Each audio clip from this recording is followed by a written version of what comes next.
اسی عنان افواج کے حوالے سے وہ صاحب العنہ بھی کہلاتے تھے۔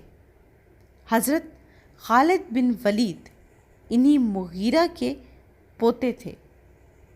خطاب بن نفیل پہلے صفا اور پھر علاقہ سہم میں جا کر آباد ہو گئے تھے۔ وہاں بھی خطاب رضی اللہ تعالی عنہ نے غیرت اور قوت کے اظہار میں کبھی بھی بخل سے کام نہ لیا تھا۔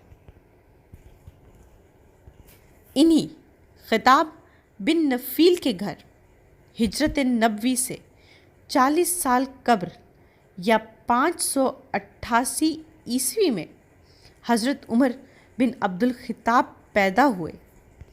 چند ایک روایات میں موجود ہے کہ خطاب بن نفیل کے گھر بیٹے کی پیدائش کا خاصا چرچا ہوا اور خطاب کے گھر میں غیر معمولی مسرت کا اظہار کیا گیا اور کئی طرح کے روایتی جشن بھی منائے گئے۔ ہماری اس سیریز اسلام کے سنہری موتی کی پہلی قسط میں ہم نے حضرت عمر بن خطاب رضی اللہ تعالی عنہ کی ولادت تک کے واقعات و کاموں پہ روشنی ڈالی۔ آگے ہم ان کی زندگی کے مزید واقعات اور حالات اگلی اقساط میں جانیں گے۔